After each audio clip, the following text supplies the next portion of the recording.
Apreciados hermanos, en este momento estamos otra vez con ustedes para poder compartir la palabra de Dios. En esta presentación lo que queremos hacer es ¿cuál es la manera de poder estudiar la Biblia? ¿Cuál es la forma correcta? Los consejos de la palabra de Dios y de los testimonios para comprender la Escritura. Porque el estudio de la Biblia es una ciencia divina, para que nosotros podamos seguir esos principios para conocer la palabra de Dios. Y antes de hacer este ejercicio espiritual, vamos a pedir que el Señor dirija el estudio de esta mañana y nos pueda ungir con su Espíritu. Vamos a orar. Padre Santísimo, en esta hora estoy muy agradecido porque tú eres grande y generoso. Somos tus hijos ávidos, Padre. Como el suelo seco del agua, así estamos ávidos de tu palabra. Danos tu bendición, danos tu sabiduría, inspíranos, úngenos con el aceite celestial. Por favor, rogamos que la mente se abra y nosotros podamos ser terreno fértil para poder compartir y poder entender tu palabra. En el nombre de Jesús, amén. Muy bien, apreciados hermanos. Moisés había estado 40 años en el desierto preparándose para poder escuchar la voz de Dios. Porque en Egipto en 40 años no había aprendido a escuchar la voz de Dios, a pesar de que su madre le enseñó. Esos principios habían repercutido en su vida, pero no aprendió a escuchar personalmente la voz de Dios. Ahora, después de 40 años de preparación, en el campo, el Señor tuvo misericordia de poder emprender ese trabajo de impartir su palabra, de dar ese conocimiento de su santa y divina voluntad. Y Moisés, estando en el campo apacentando las ovejas de su suegro, vio una visión que quisiéramos nosotros tener en la medida que el Señor tenga misericordia con nosotros para poder estudiar su palabra. Vio una zarza que estaba en llamas pero que no se consumía. Quiere decir que la zarza ardía pero no se quemaba, no se volvía cenizas. Y Moisés dijo: iré yo ahora y veré esta grande visión, ¿por qué causa la zarza no se quema? Y viendo Jehová que iba a ver, lo llamó Dios de en medio de la zarza y dijo: Moisés, Moisés. Y él respondió: heme aquí. Y dijo: no te acerques, quita las sandalias de tus pies, porque el lugar donde estás tierra santa es. ¿Qué representan las sandalias que Moisés debería quitarse? Porque las sandalias son los que indican el camino que hemos andado. Y ahora estaba en la presencia de Dios. Para poder escuchar la voz y entender la voz de Dios que le estaba hablando, Moisés debería quitar todos los prejuicios que tenía en su vida pasada, los conceptos, preconceptos, pero también debería estar a disposición del Señor para oír atentamente la palabra de Dios. Y nosotros debemos ser tal cual Moisés, quitar las sandalias de nuestros pies y poder llegar a la comprensión hasta donde la misericordia de Dios nos revele, entender la Escritura y los testimonios. En el Evangelio de Mateo capítulo 25, nosotros encontramos a 10 vírgenes que tomando sus lámparas salieron a recibir al esposo. 5 de ellas eran prudentes y 5 insensatas. Las insensatas tomaron sus lámparas, que es la palabra de Dios, no tomando consigo aceite, solo la que estaba en la lámpara. La diferencia entre las vírgenes prudentes y fatuas es que ellas, preveyeron que si el esposo demorase en llegar, deberían tener aceite de reserva. Y nosotros necesitamos desde el comienzo de nuestra experiencia cristiana tener la unción del Espíritu Santo para poder entender la Escritura, para que así como inspiró a los profetas, nos inspira a nosotros y entendamos la urgente necesidad que tenemos de poder no solo estudiar, sino apropiarnos así tal cual es el comer el pan, que ese pan se convierta no solo un alimento que va a nutrir tu organismo, sino también algo que va a sustentar todas las partes de nuestro organismo a través de la sangre sean nutridas y podamos tener el sustento que necesitamos. En la vida espiritual, eso es lo que ocurre en nuestra alimentación, ocurre lo mismo. Entonces, hay principios que nosotros debemos seguir si queremos ser vírgenes prudentes.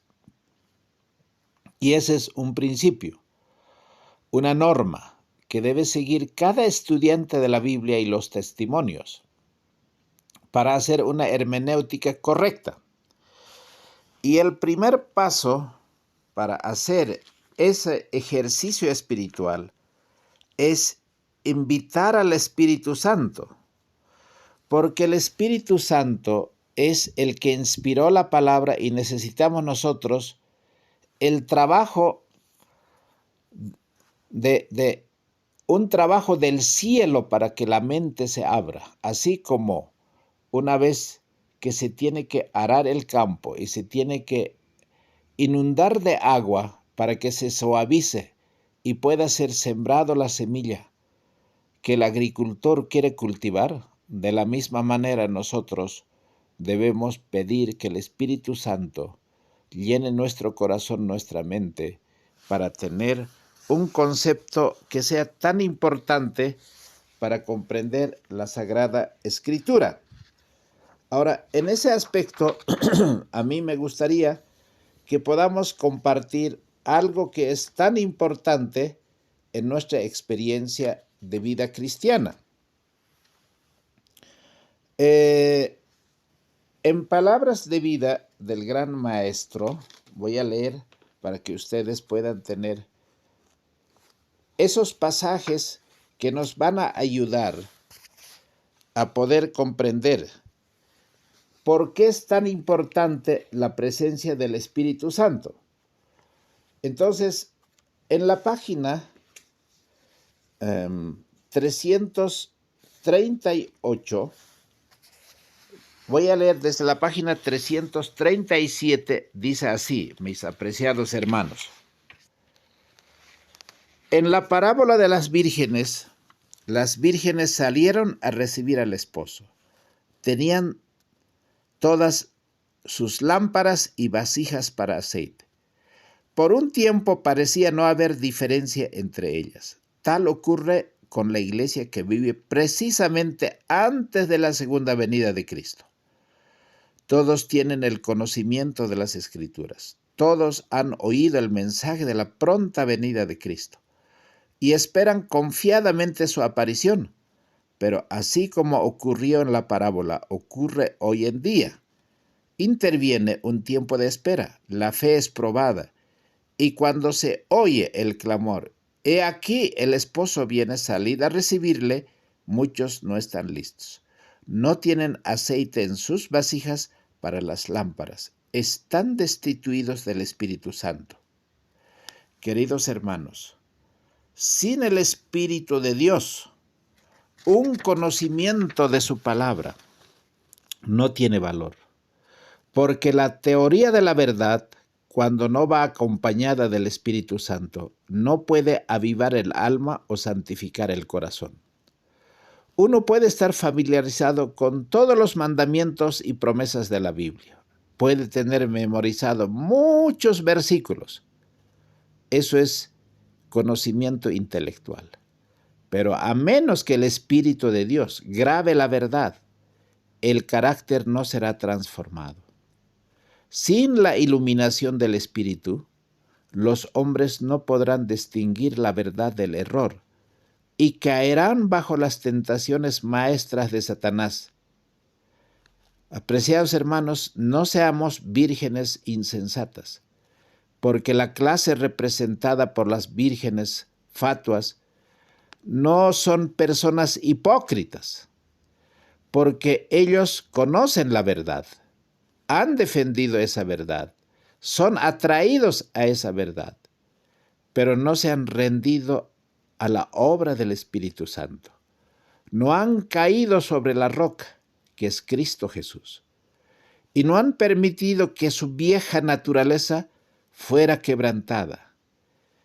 Esta clase se halla simbolizada también por los oyentes representados no solamente por el terreno lleno de piedras, sino también de los espinos o del camino que está endurecido, porque no conocen a Dios, no han estudiado su carácter, no han mantenido comunión con Él, por lo tanto no saben cómo confiar en Él, cómo mirarlo y cómo vivir su servicio a Dios. Es solamente un formalismo. Entonces, mis apreciados hermanos, el primer paso para comprender la Escritura es que seamos guiados por su Espíritu, y nosotros necesitamos, queridos hermanos, hacer todo lo que la Escritura nos enseña como principios para poder acercarnos con temor y reverencia, no solo a la Biblia, sino a los testimonios, para que nos sean reveladas verdades, así como los apóstoles se gozaron en la presencia de Jesucristo al escuchar, porque realmente esas palabras que salían de la boca de Jesús eran palabras de vida con sabor de vida, llenaban sus corazones y ellos eran transformados al escuchar cada día nuevas verdades, nuevos principios. Ese es el primer paso, invitar al Espíritu Santo para que nos ayude en el estudio de la palabra. El siguiente paso es que debemos estar dispuestos, apreciados hermanos, para obedecer la verdad, porque si no obedecemos la verdad, entonces, ¿para qué queremos estudiar? Por eso es importante que nosotros conozcamos los mandamientos de Dios y pongamos por obra. Cuando quiera que los hombres no traten de estar en armonía con Dios en sus palabras y acciones, por sabios que sean, están expuestos a errar en su comprensión de las Escrituras y es peligroso confiar en sus explicaciones. Debemos estar dispuestos a obedecer, porque el que no obedece los mandamientos de Dios, la creencia no es un acto intelectual, porque el diablo también conoce toda la Escritura, sino es un acto moral, por el cual me comprometo deliberadamente, voluntariamente, decididamente, que voy a aceptar la revelación, voy a obedecer, voy a poner por obra. Si nosotros estudiamos y no ponemos por obra, así como dice el apóstol Santiago, ¿no? La fe, si no tiene obras, está muerta. Porque ¿qué es las obras?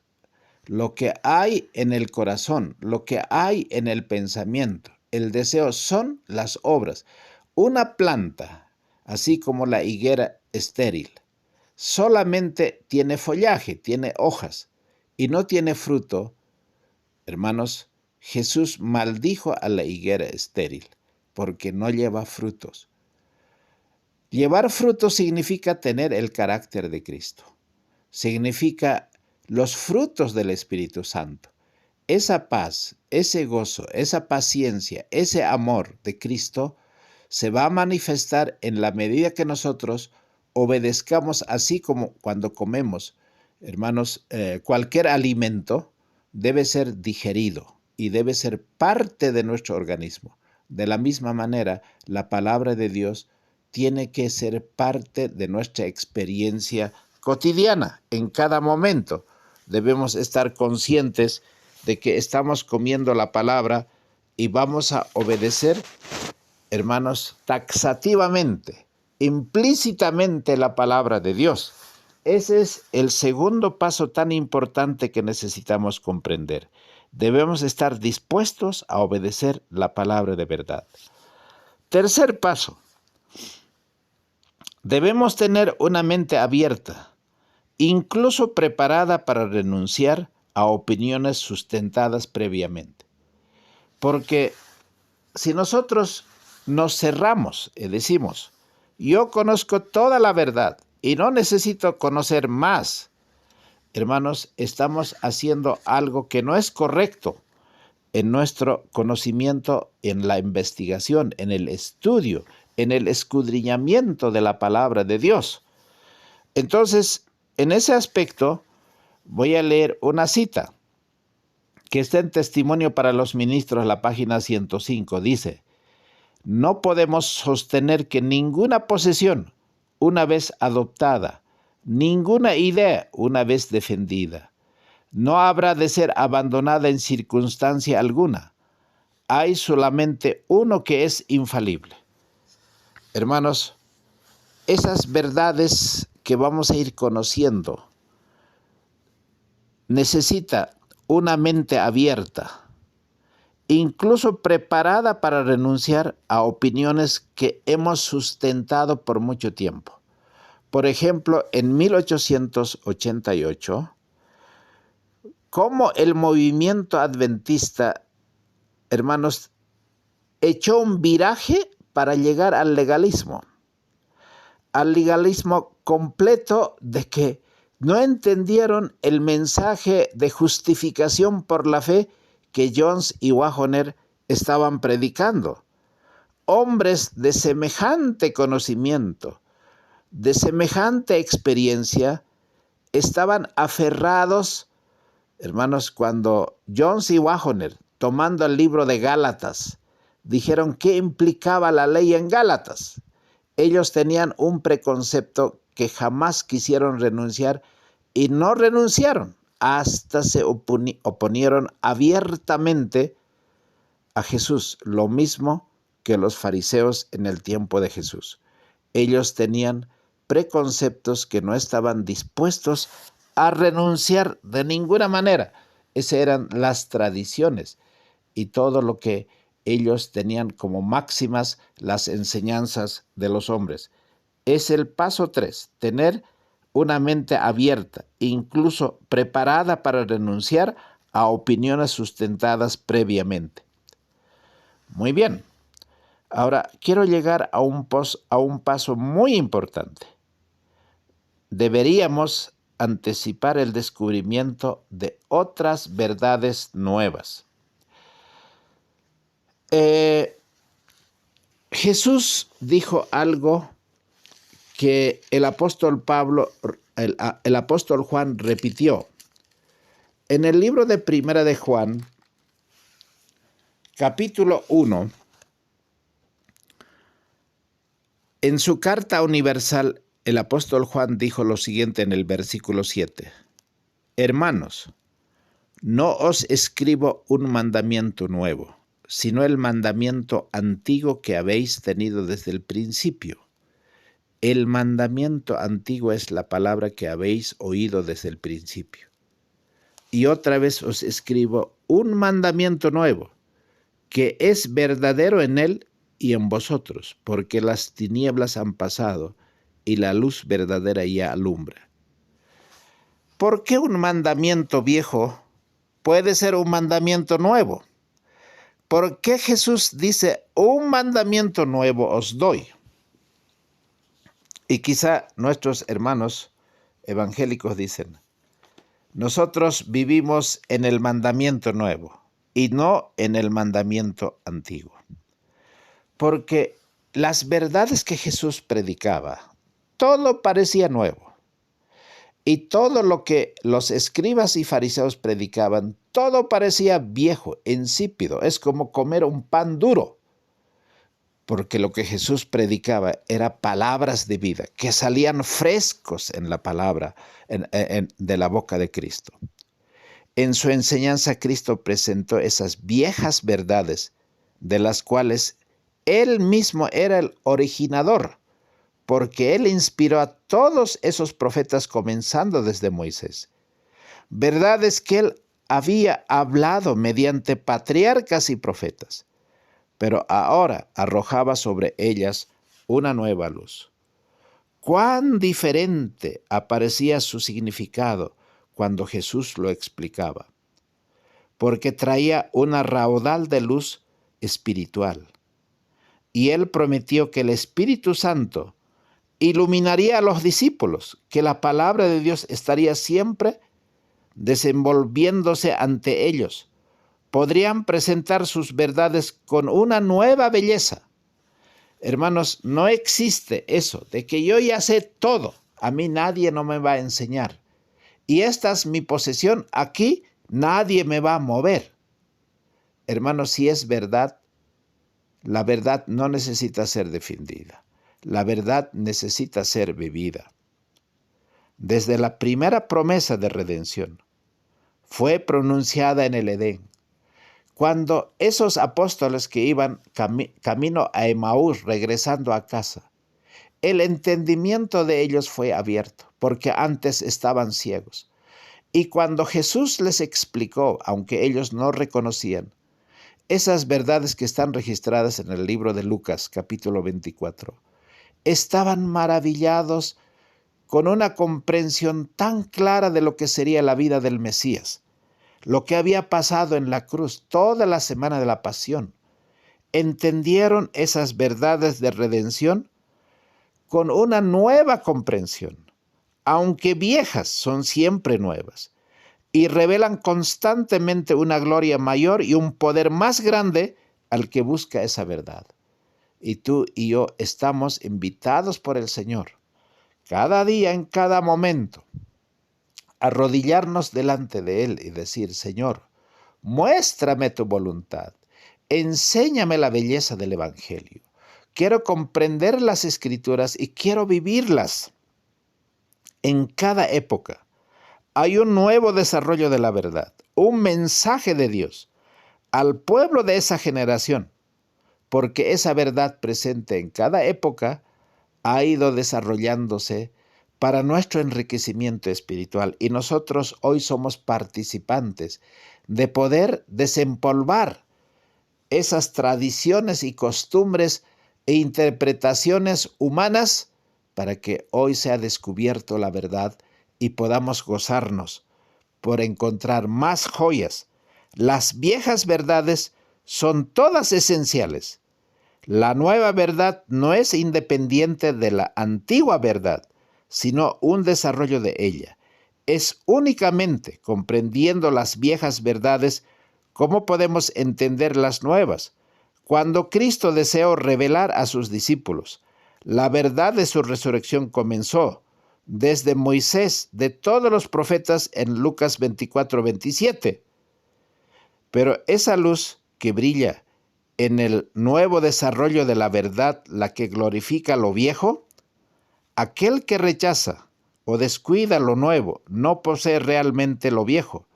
Para él la verdad pierde su poder vital y llega a ser solamente una forma muerta.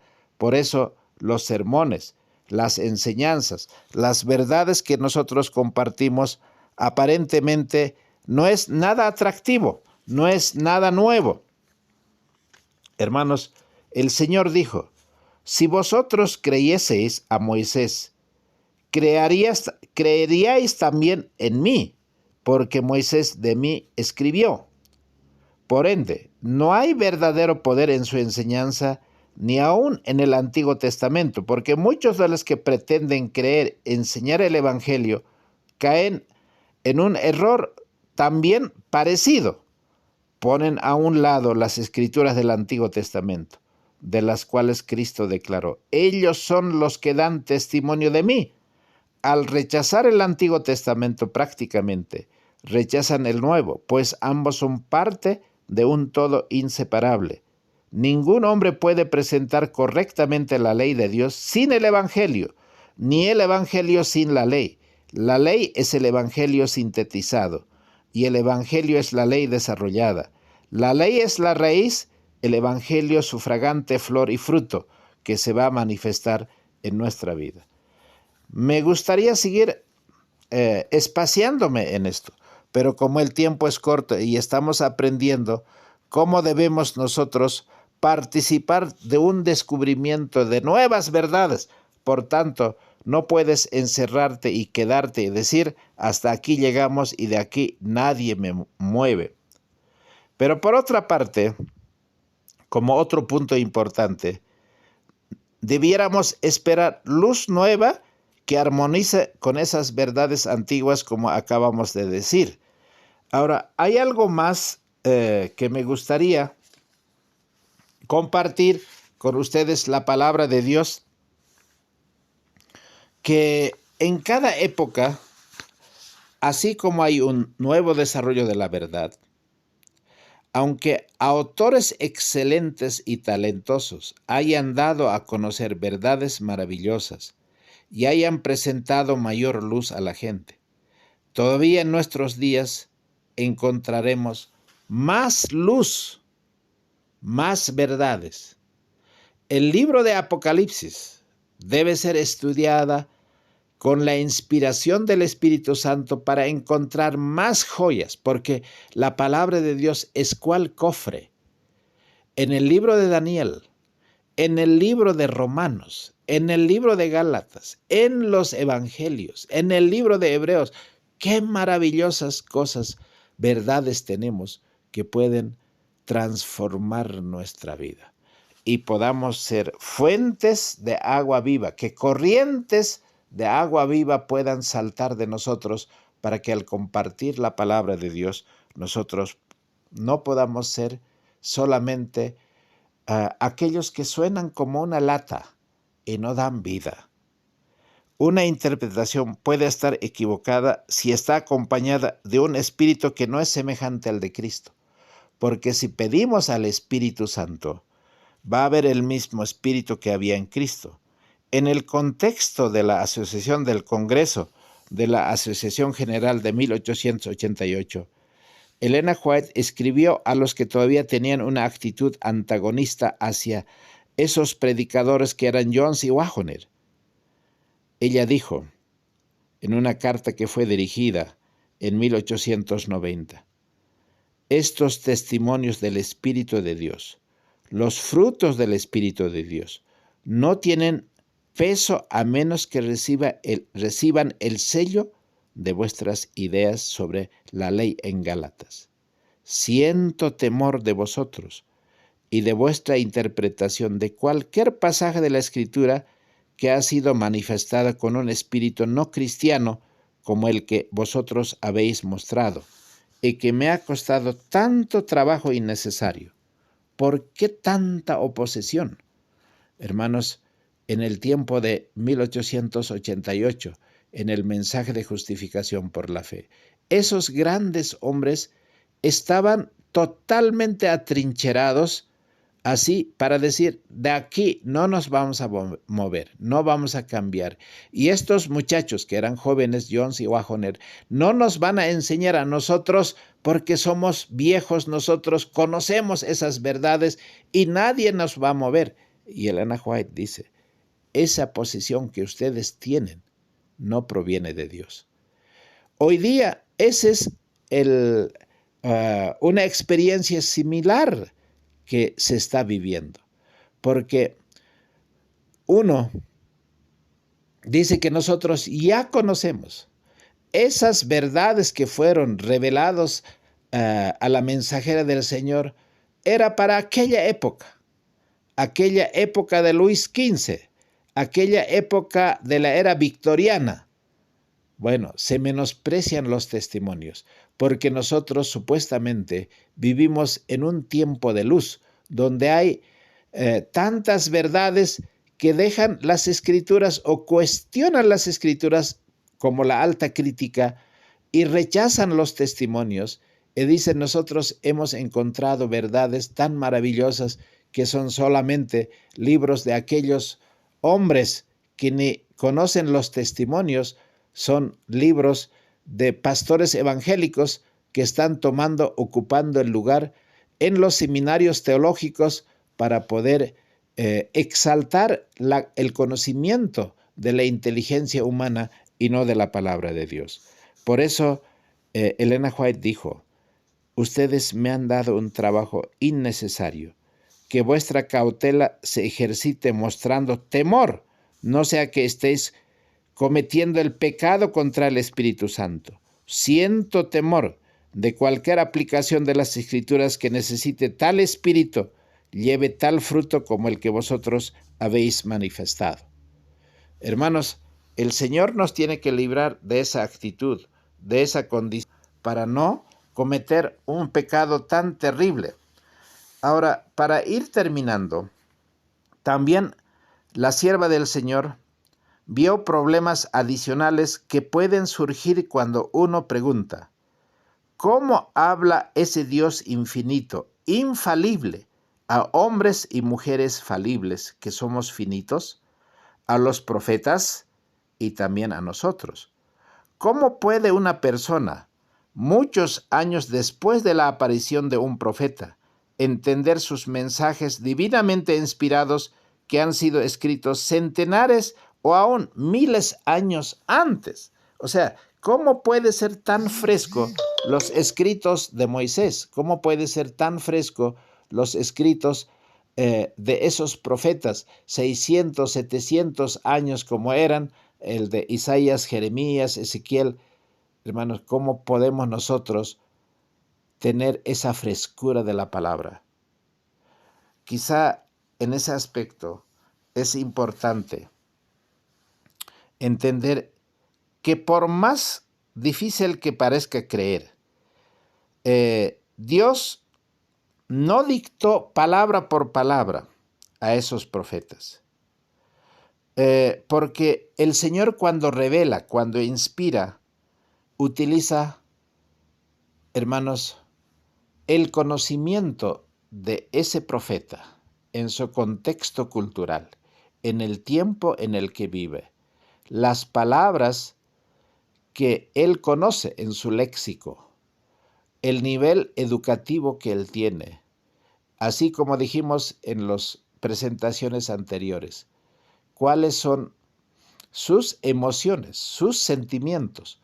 Todo eso está latente en el profeta. ¿Y qué es lo que entonces hace con el profeta? ¿Y qué es lo que tiene que hacer con nosotros? Para algunos parece más difícil creer que Dios dictó las palabras que el profeta registró fielmente, así, palabra por palabra. Este método evitaría equivocaciones al eliminar algún error humano en esas palabras que escribieron los profetas.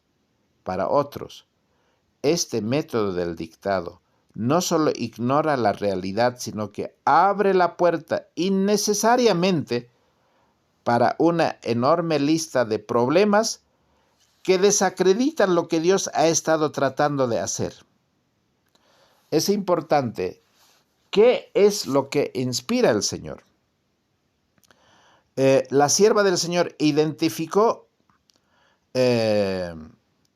aquellos que aceptaban el concepto de la inspiración. Necesitamos entender en este tiempo. Los escritores de la Biblia tuvieron que expresar sus ideas con lenguaje humano. Fue escrita por seres humanos. La Biblia no nos es dada en un grandioso lenguaje sobrehumano porque no son palabras rebuscadas. Todo lo que es humano es imperfecto. Diferentes significados se expresan con las mismas palabras. No hay una palabra para cada idea distinta. La Biblia está escrita por hombres inspirados, pero no es la forma del pensamiento y de la expresión de Dios. La inspiración no obra en las palabras del hombre ni en sus expresiones, sino en el hombre mismo, que está imbuido con pensamientos bajo la influencia del Espíritu Santo. Pero las palabras reciben la impresión de la mente individual. La mente y voluntad divina se combinan con la mente y voluntad humanas. De ese modo, la declaración del hombre son palabras de Dios. No ha dictado, en el caso, por ejemplo, de, del apóstol Pablo o de Juan. Juan tuvo que escribir en la isla de Patmos lo que recibió la visión del Apocalipsis. Por ejemplo, Apocalipsis 2 y 3, donde están las 7 iglesias. Él me dijo, ustedes van a ver en el capítulo 1 de Apocalipsis, escribe en un libro lo que ves, lo que oyes. Pero ¿quién es el que escribe? Juan. Pero son los pensamientos los que fueron inspirados. No son palabras dictadas, las palabras son humanas. Pero la inspiración es la que él vio, la que él entendió, la que él percibió. Y nosotros de la misma manera necesitamos, hermanos, entender estas cosas con un espíritu de un alumno para ser enseñado, tal cual. Porque Jesús dijo, si ustedes no se convierten en niños, no van a entender el reino de Dios. Y eso es lo que nosotros necesitamos para terminar esta presentación.